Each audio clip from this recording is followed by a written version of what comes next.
කොහොමද ඉතින් ඔයාලා හොඳින් ඉන්නව නේද? ඔයාලව ගොඩාක් ආදරයෙන් පිළිගන්නවා මගේ channel එකට. මම ඉතින් ගොඩ දවසකින් තමයි ඔයාලට වීඩියෝ එකක් අරගෙන ආවේ. ඉතින් මම කරපු චූටි වැඩ ටිකක් ඔයාලත් එක්ක බෙදා ගන්න කියලා හිතුවා. මේ දවස්වල සමහර පැතිවලට හොඳටම වහිනව නේද? අපිට නම් මේ දවස් ටිකේ හොඳටම පායනවා. වෙසක් එකට මේ දවස්වල හොඳටම හුලගයිනේ. ඉතින් අපිට තියෙන අවුව ඒකෙන් චුට්ටක් විතර මගහැරෙනවා.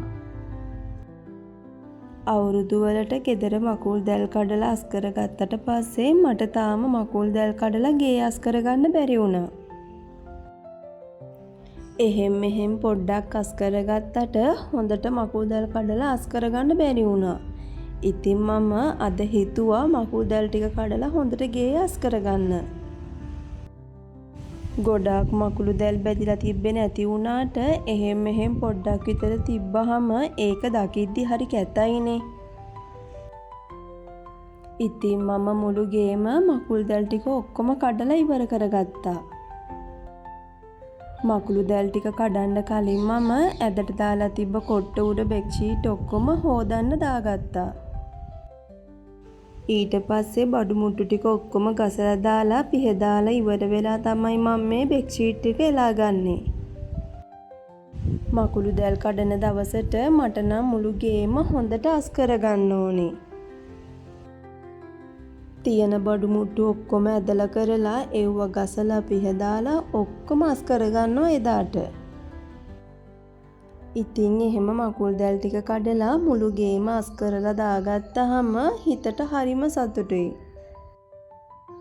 ඉතින් මම අනිත් කාමරේ තිබුණු බෙඩ්ෂීට් එහෙමත් ඔක්කොම හොදගත්තා. ඉතින් ඒ ඇඳටත් අලුතෙන් බෙඩ්ෂීට් එකක් දාලා පිළිවෙලකට අස් කරගත්තා. ඉතින් අපිට තියෙන විදිහට ගේ අස් කරලා පිළිවෙලට තියාගත්තාම ඒක හිතට හරිම නිදහසක් වගේම හරිම සතුටක්. ඉතින් මම නම් මේ විදිහට අස් කරගත්තාම ඒක දිහා බලාගෙන ඉන්නේ පුදුම තරම් සතුටින්. ඉතින් මම සාලෙත් මේ විදිහට ලස්සනට පිළිවෙලකට අස් කරගත්තා. ඉතින් මගේ හිතේ ලස්සන චිත්‍රයක් ඇදිලා තියෙනවා මගේ සාලේ ලස්සනට හදාගන්න. ඉතින් මම දකින ලස්සන චිත්‍රය දවසක ලස්සනට පාට කරගන්නකම් මම මේ විදිහට ලස්සනට තියාගන්නවා. අපි ජීවිතේ දකින ලස්සන හේන හිමීට හරි කමන්නේ දවසක හැබෑ කරගන්න ඕනේ. මගේ ගෙදර මම වැඩියෙන්ම කැමති මම වැඩියෙන්ම ආස කරන තැන තමයි මගේ බුදු පහන තියෙන තැන. ඉතින් අපේ ගෙදර පදිංචියට ආපු මුල් දවස්වල මම හිතේ තිබ්බ ලස්සන ආසාවක් තමයි කවදා හරි දවසක මගේ ගෙදර ලස්සන බුදු පිළිමයක් තියාගන්නවා කියන එක. ලස්සනට බුදුන් වදින තැන හදාගන්න එක මගේ හිතේ තිබුණ ලස්සන හීනයක්.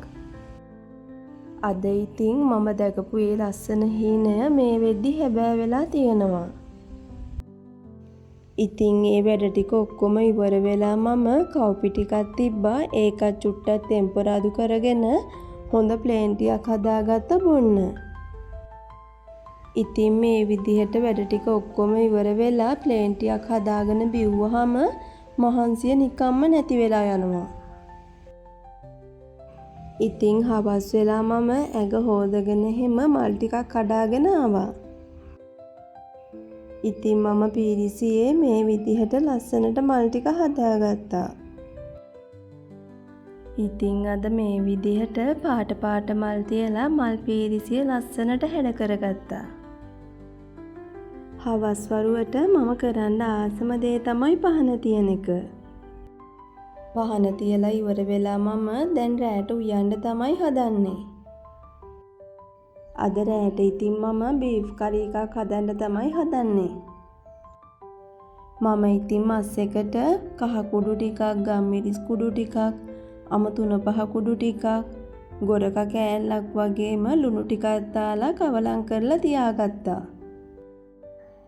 ඒ වගේම මස් එක හදන්න අවශ්‍ය රම්පේ කරපිංචා සුදුලූණු අරගෙන තියෙනවා. මම සුදුලූණු ඉඟුරු කරාඹු නැටි එනසල් වගේම කුරුදු ටික හොඳට තලලා තමයි ගත්තේ. තව පොඩියට කපාගත්ත බීලූණු වගේම අම්මිරිස් කරලක් කපාගෙන අරගෙන තියෙනවා.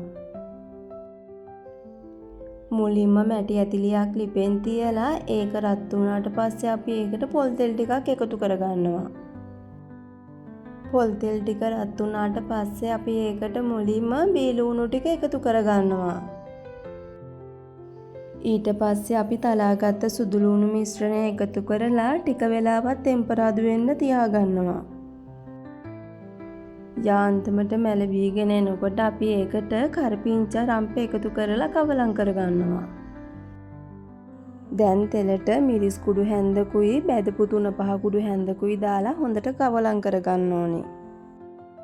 ලිපේ ගින්දර වැඩි කරගන්නේ නැතුව මේ ටික හොඳට කවලම් කරලා අපි ඒකට මස් ටික එකතු කරලා හොඳට කවලම් කරගන්නවා. ඊට පස්සේ වතුර චුට්ටක්වත් එකතු කරන්නේ නැතුව පියනකින් වහලා හොඳට උයා ගන්න ඕනේ. ටික වෙලාවක් ගියාට පස්සේ පියන ඇරලා මස් ටික හොඳට කවලම් කරගන්න ඕනේ. මස් වල තියෙන වතුරෙන්ම දැන් මේක ටික වෙලාවක් ඉදිරන්නේ තියෙන්නේ. ඊට පස්සේ හොඳට කවලම් කරලා වතුර ටිකක් දාගන්න ඕනේ. වතුර දාගන්නකොට අපිට අවශ්‍ය ප්‍රමාණයට විතරයි දාගන්න ඕන. ගොඩාක් දාගත්තාම මස් එක රස නැති වෙනවා.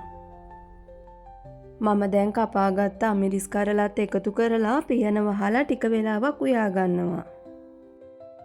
මේ විනාඩි 15කට 20කට විතර පස්සේ මස් එක හොඳට ඉදිලා තියෙන නිසා මම මේ වෙලාවේ ලිප ඔෆ් කරගන්නවා. මම දැන් මඤ්ඤොක් කලයක් කපා ගන්න තමයි හදන්නේ තඹ ගන්න. මඤ්ඤොක්ක තඹලා මස් කරි එකත් එක්ක මාර රහයි මන්නම් පුදුම ආසයි මේ විදිහට කන්න. හොඳට කපලා හොදගත්ත මඤ්ඤොක්ක එකට ලුණු ටිකකුයි කහ ටිකකුයි දාලා මම ඒක තඹ ගන්නවා.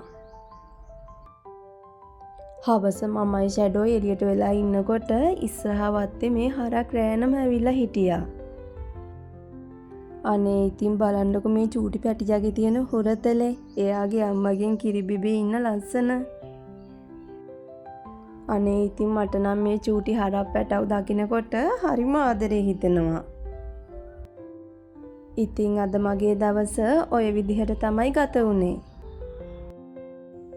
මේ වීඩියෝ එක එඩිට් කරන දවසේ ඒ කියන්නේ 27 වෙනිදා මගේ channel එකේ subscribersලා 2000 සම්පූර්ණ වුණා. අනේ ඉතින් මට නම් හරිම සතුටුයි ඒ ගැන. ඔයාලා හැමදෙනාටම ගොඩාක් ස්තුතියි මාත් එක්ක මේ විදිහට ඉන්නවට. මගේ වීඩියෝ බලනවට මට ආදරණීය කමෙන්ට් කරනවට ඔයාලට ආයෙමත් ස්තුතියි කියලා කියනවා. ඉතින් මම ආයිමත් වීඩියෝ එකක් අරන් එනකන් ඔයාලා හැමදෙනාම සතුටින් පරිස්සමෙන් ඉන්න.